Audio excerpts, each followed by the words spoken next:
窄的海峡，割不断血脉中华。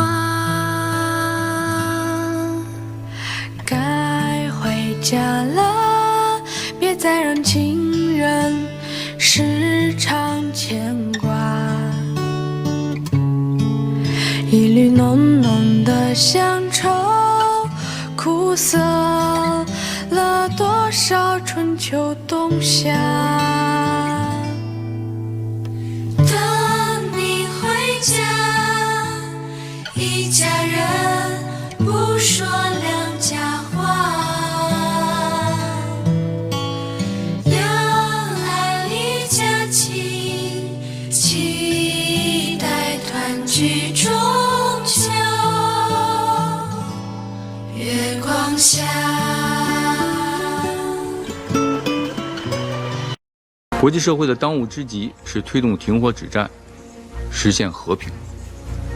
中方一直在为此大声疾呼，奔走斡旋。美国不但对中国的劝和促谈努力视而不见，反而一而再、再而三地在安理会散布谎言，在乌克兰问题上对中国进行污蔑、抹黑。中方对此坚决反对，绝不接受。我们要奉劝美方，如果真心想要结束战争，就应该同包括中方在内的有关国家一道，做出努力，而不是甩锅推责，制造对立。主席，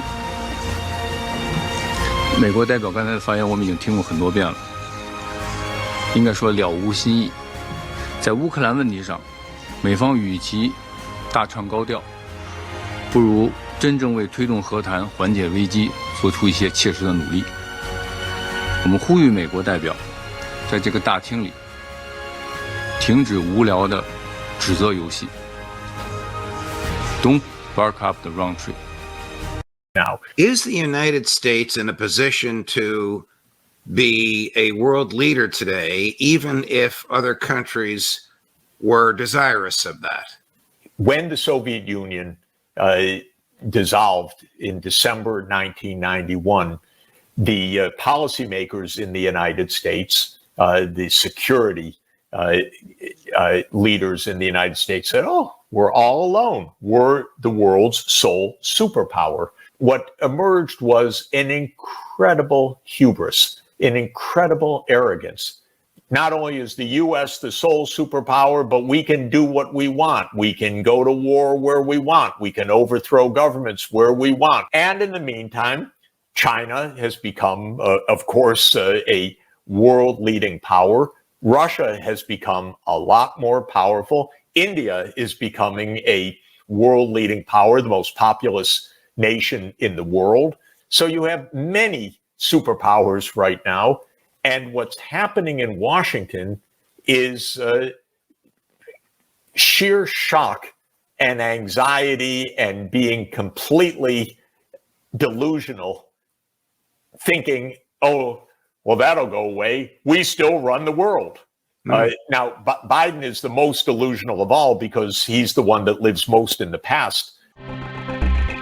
And yet, despite all these fundamental maxims of Western civilization, the West is acting irrationally. And I'll give you 3 concrete examples. 100,000 Englishmen could rule over 300 million Indian ancestors of mine, just like that, effortlessly. And yet, paradoxically, United States, which is the most rational society on planet Earth, at a time when the average standard of living of the bottom 50% of the American population has stagnated for 3 decades, and the priority should be to take care of the bottom 50%, instead of focusing on people, the United States says primacy is more important than people.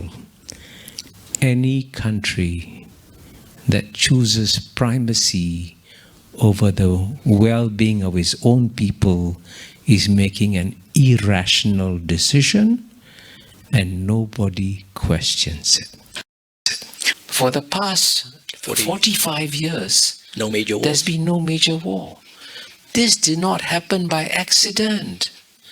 This happened as a result of decisions made by countries and leaders here who understood that the priority is to focus on economic development and not get engaged in war. Traditionally, it's the educated establishment that should be more rational and calm, and the people at large may be subject to populist moods. But in the United States, paradoxically, I'm told that if you do the surveys of the population, the people don't share the same degree of anti-China animus that you find in the establishment. But the establishment in Washington, D.C. has locked itself into an anti-China posture. And today, it's impossible for any politician to say anything, just something rational on China. When you and I trade, both of us benefit. That's why we trade. But the paradox is that even though trade, right, is a rational activity within two countries, anybody who supports trade with China is dead politically. Now, which is bizarre.